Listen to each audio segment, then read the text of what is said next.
నిరుద్యోగులకు నుంచి ఆలోచన చేసి మీరు ఇప్పటికైనా నోటిఫికేషన్లు రిలీజ్ చేయాలని, లేకపోతే స్థానిక ఎలక్షన్లో మీ అందు చూసామని చెప్పేసి నేను ఈ వేదికగా తెలియజేస్తున్నాను. ప్రత్యూష వచ్చి మాట్లాడండి. ఇప్పుడు అందరూ వచ్చారు, మనకు సంఘీభావం తెలపడానికి ఇంకొక ఇద్దరు ముగ్గురు రావాల్సిన అవకాశం ఉంది. వాళ్ళు వస్తున్నారు. తొందర నిత్యం కొట్లాడుతున్నటువంటి విద్యార్థి నిరుద్యోగ మిత్రులు ఎవరైనా ఒక్కటే నిమిషం మాట్లాడండి. ఇక్కడ ఉన్నటువంటి గెస్టులు చాలా మంది మాట్లాడాలి. ఎవరైనా అన్యతగా భావించొద్దు. ఇది మన యొక్క సమస్య తెలియజేసుకోవడానికి పెట్టుకున్నటువంటిదే తప్ప మరొక్కటి కాదు. అందరికీ నమస్కారం. జై తెలంగాణ, జై తెలంగాణ, జై తెలంగాణ. గట్టిగా వెనకాలన్న వాళ్ళు జై తెలంగాణ, జై తెలంగాణ. అమరుల బిడ్డల కళలు కరిగిన క్షణమిది. ఉద్యమాల గడ్డపై ఆశలు అడియాశలైన నేల. నీళ్లు, నిధులు, నియామకాలు, ఈ ఆశలు ప్రజాస్వామ్య స్ఫూర్తితో సాధించుకున్న స్వరాష్ట్రం మనది. మరి నేడు నియామకాల మాట ఏది? నిరుద్యోగుల యువత గుండెల్లో రగులుతున్న బాధ మన ముఖ్యమంత్రి గారికి వినిపించట్లేదా? మీరు అడగరా? అడగండి ముఖ్యమంత్రి గారిని. ఈ రోజు 18 నెలలు అయిందండి ప్రభుత్వం వచ్చి. మన రేవంత్ రెడ్డి గారు ముఖ్యమంత్రి గారు ఏం చేస్తున్నారు? ఏమన్నా నియామకాలు ఇచ్చారా? చెప్పండి. మనమందరం అంట నిరుద్యోగులం కాదంట. మనల్ని బీఆర్ఎస్ పార్టీ, బీజేపీ పార్టీ తీసుకొస్తే ఇక్కడికి వచ్చామంట. నిజమా? పార్టీలు తీసుకొచ్చాయా మనల్ని ఇంత దూరం? మనం స్వచ్ఛందంగా తరలి రాలేదా? ఎలా అంటారు ముఖ్యమంత్రి గారు? ఈ రోజు ఈ సభ చూశాక కూడా ముఖ్యమంత్రి గారికి సోయి రాకపోతే నెక్స్ట్ మనం ఏం చేయబోతున్నాము? మీరే చెప్పండి. ముఖ్యమంత్రి గారి ఇంటిని ముట్టడిద్దామా? వెళ్దామా? ఇది ముఖ్యమంత్రి గారికి తెలియాల్సిన విషయం. ఈ రోజు సార్ మాతో బస్సు యాత్రలు చేయించుకున్నారు. మమ్మల్ని లిటరల్ గా మీరు వదిలేండి అమ్మా, మీరు బుక్కులు వదిలేయండి, మీరు బుక్కులు వదిలేసి మాతో పాటు యాత్రలు చేయండి అని చెప్పారు. తీసుకెళ్ళి ఈ రోజు గద్దెనెక్కారు. ఈ రోజు కనీసం ఐక్యూ లేదు మా ఎడ్యుకేషన్ మినిస్టర్ కి. ఆయన ఎడ్యుకేషన్ మినిస్టర్ అయ్యారు. ఎట్లాంటి ఎడ్యుకేషన్ మినిస్టర్ సార్ ఆయన? ఎన్ని ఉద్యోగాలు ఇచ్చారు చెప్పండి? 2 లక్షల ఉద్యోగాలు ఇచ్చారా ముఖ్యమంత్రి గారు? ఇచ్చారా? చెప్పండి గట్టిగా. కనీసం ఒక 5,000 ఉద్యోగాలు కూడా ఇవ్వని మన ముఖ్యమంత్రి గారు ఈ రోజు 2 లక్షలు ఇచ్చారంట మనకు ఉద్యోగాలు. మరి ముఖ్యమంత్రి గారు ఏమాత్రం ఎడ్యుకేషన్ మినిస్టరో ఆయనకే తెలియాలి. మరి ముఖ్యమంత్రి గారు మీరు ఒక హోమ్ మినిస్టర్ అయ్యుండి, ఒక ఎడ్యుకేషన్ మినిస్టర్ అయ్యుండి, యూ ఫెయిల్డ్. మీరు ఫెయిల్ అయిపోయారు సార్, మీరు ఫెయిల్ అయిపోయారు. ఈ రోజు మన ప్రియాంక गांधी जी, मालूम है ना? प्रियंका गांधी जी, मैं आपके लिए एक बार आई विल रिमाइंड यू. ఏమన్నారు ప్రియాంక గాంధీ జీ? మేము ఇచ్చిన హామీలు నెరవేరకపోతే నెక్స్ట్ టైం మమ్మల్ని గెలిపించకండి అన్నారు. గెలిపిద్దామా? మరి నెక్స్ట్ టైం గెలిపిద్దామా? ఏదైతే కాంగ్రెస్ పార్టీ 10 సంవత్సరాల నుంచి అత్తాపత్తా లేకుండా పోయిందో అదే కాంగ్రెస్ పార్టీ ఇప్పుడు విద్యార్థులను మోసం చేస్తే మళ్ళీ కాంగ్రెస్ పార్టీ అనేది తెలంగాణలో ఇంకో 20 సంవత్సరాల వరకు కనిపించదు. ఈ మాట రాహుల్ గాంధీ గారు గుర్తుపెట్టుకోవాలి. చిక్కడపల్లి లైబ్రరీకి వచ్చి అడిగిన రాహుల్ గాంధీజీ, చిక్కడపల్లి లైబ్రరీకి వచ్చి అడిగిన రాహుల్ గాంధీజీ ఈ రోజు మన మీద లాఠీ చార్జులు చేస్తుంటే ఖాళీగా కూర్చొని ట్విట్టర్ లో పోస్ట్ చేసుకుంటున్నారు. ఏమని పోస్ట్ చేసుకుంటున్నారు? మేము భారతదేశంలో ఎక్కడా లేనన్ని ఉద్యోగాలు తెలంగాణలోనే ఇచ్చాము అని చెప్పుకుంటున్నారు. ఇచ్చారా ఉద్యోగాలు మనకు? ఈ రోజు తెలంగాణ అన్ఎంప్లాయ్మెంట్ రేట్ ఎంత ఉంది? చదువుకున్న స్టూడెంట్స్ చెప్పండి, ఎంత ఉంది unemployment rate? India unemployment rate కంటే తెలంగాణ అన్ఎంప్లాయ్మెంట్ రేట్ ఎంత ఉంది? 17% ఉంది. ఇండియాలో ఎంత ఉంది? యావరేజ్ ఎంత ఉంది? 10% ఉంది. కానీ రేవంత్ రెడ్డి గారు ఏం క్లెయిమ్ చేసుకుంటున్నారంటే నేను చాలా చేశాను, చాలా చెప్పానని క్లెయిమ్ చేసుకుంటున్నారు. నేను ఒక చిన్న క్వశ్చన్ అడుగుతాను, దానికి మీరందరూ ఆన్సర్ చెప్పండి.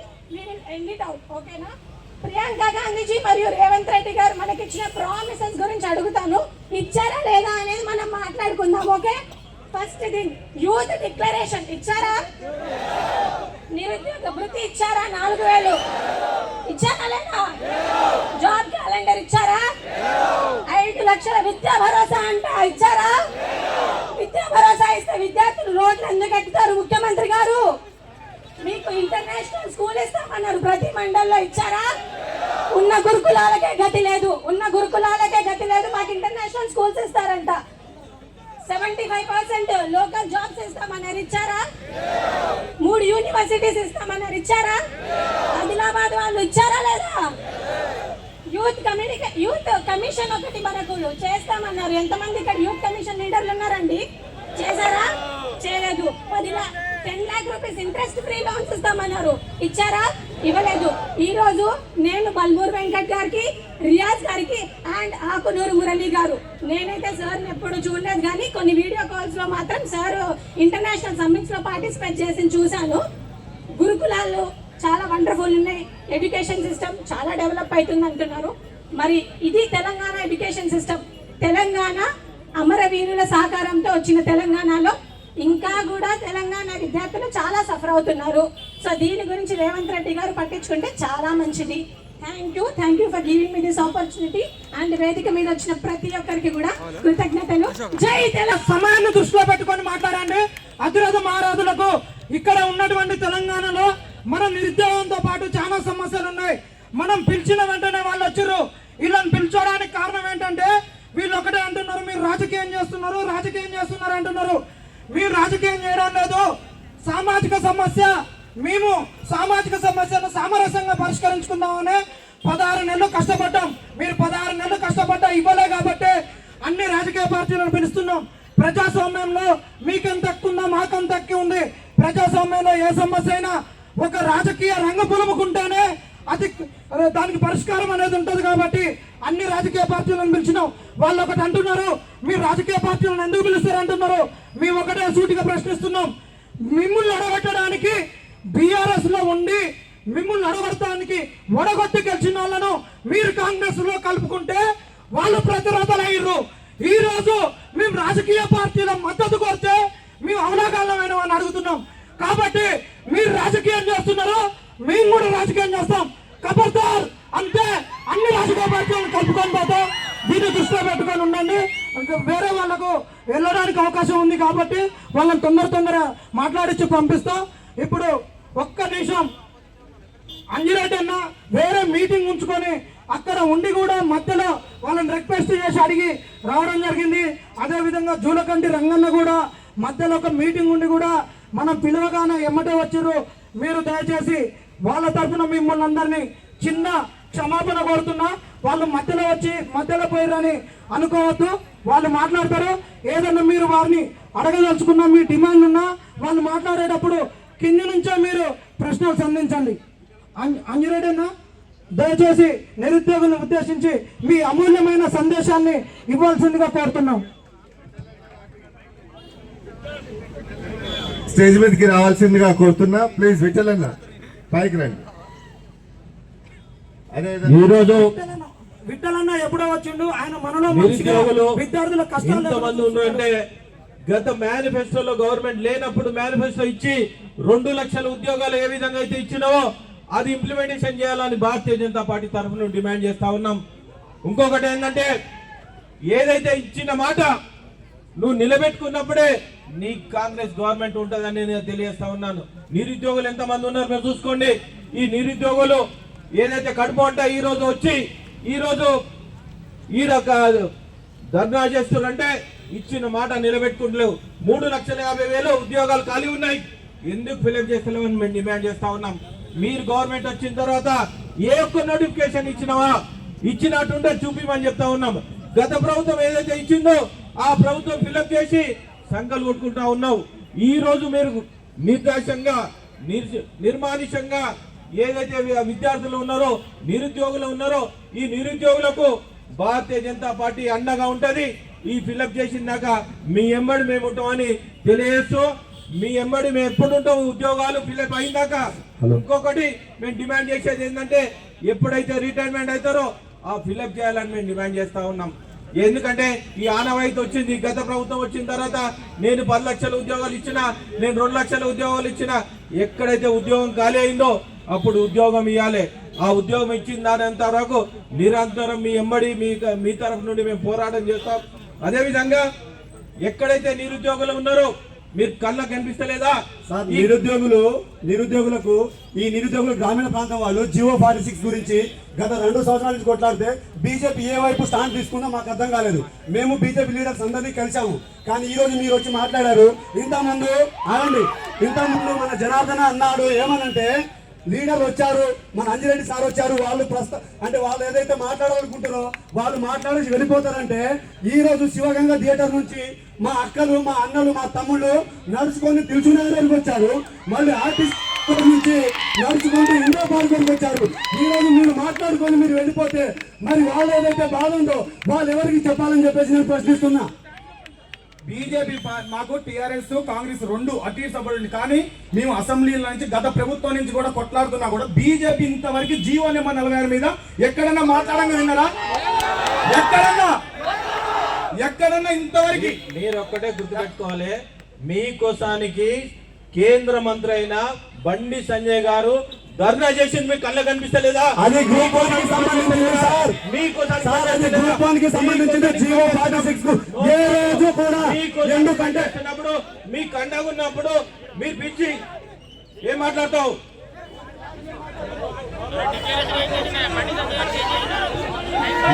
గ్రూప్ 1 కోసానికి సపోర్ట్ చేసింది అంజిరెడ్డి. అందరు నిరుద్యోగులు అందరూ సైలెంట్ ఉండండి. బ్రదర్ మిత్రులారా, మీరు 46 జీవోలు, ఈడ 29 జీవోలు రెండు ఉన్నాయి. ఒక్క నిమిషం బ్రదర్, ఒక్క నిమిషం ఆగండి. ఒక్క నిమిషం. హలో ఈడ జనార్దన్, తెలంగాణ వర్ధిల్లాలి, నిరుద్యోగుల ఐక్యత. అన్నా బ్రదర్ ఒక్కసారి ఇగో నేను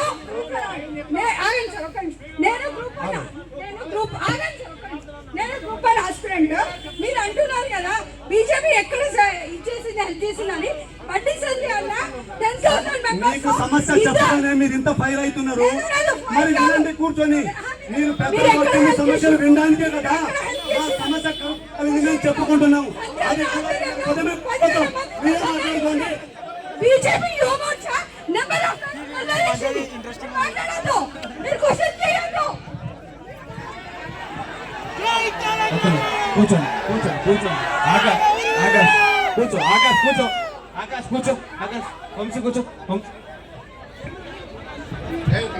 దయచేసి ప్రతి ఒక్కరు ఆగండి.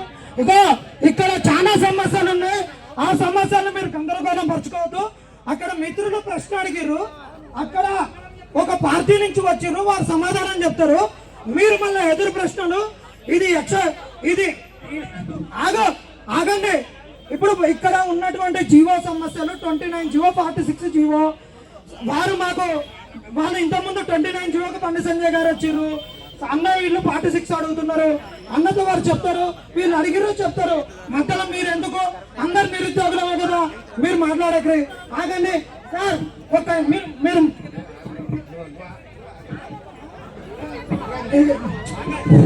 ఇదో నిరుద్యోగులు అందరం కలిసి ఉన్నాం. అందరికి అన్ని సమస్యలు ఉన్నాయి. మీ 46 జీవో అనేది బీజేపీ వాళ్ళ దృష్టికి వచ్చింది, మీరు నిలదీసిరు. సంతోషం. ఎవరేం తప్పు మాట్లాడలేదు ఇక్కడ. దయచేసి ఆగండి. దయచేసి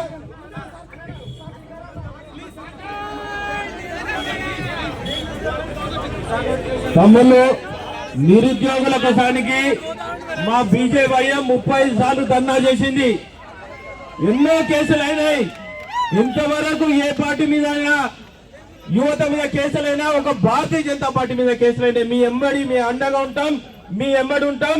మీ ఉద్యోగాలు వచ్చిందాక మీ ఎంబడి ఉంటాం. దేనికైనా ఫైట్ చేయడానికి మేము ఎంబడి అండగా ఉంటాం. అర్థమైందా? 3,50,000 ఉద్యోగాలు వచ్చిందాక మీరు ఉద్యోగాలు ఇచ్చిన తర్వాతనే ఏదైతే సంక్షేమ పథకాలు ఉన్నాయో ఉద్యోగులు వాళ్ళకు ఇవ్వాల్సి వస్తుంది. అందుకోసానికి కాంగ్రెస్ గవర్నమెంట్ డిమాండ్ చేసేది ఏంటంటే, ఎప్పుడు నిరుద్యోగుల తరఫు నుండి మా బీజేపీ వాళ్ళు ఎన్నోసార్లు ధర్నా చేసారు. ఎంతో మంది మీద కేసులైనాయి. ఈవెన్ కేంద్ర మంత్రి మీద కూడా కేసులు కావడం జరిగింది. మీ ఎంబడి ఉంటాం.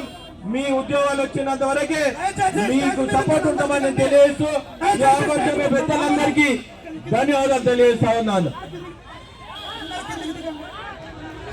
తమ్ముడు ప్లీజ్ జియో నెంబర్ 46 ఇష్యూ మీద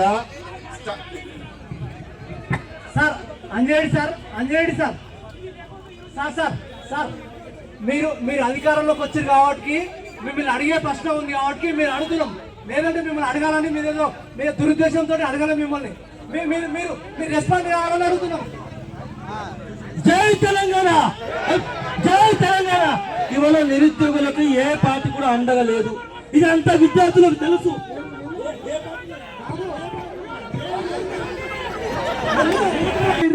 అయిపోతుంది. ఇప్పుడు విఠలన్న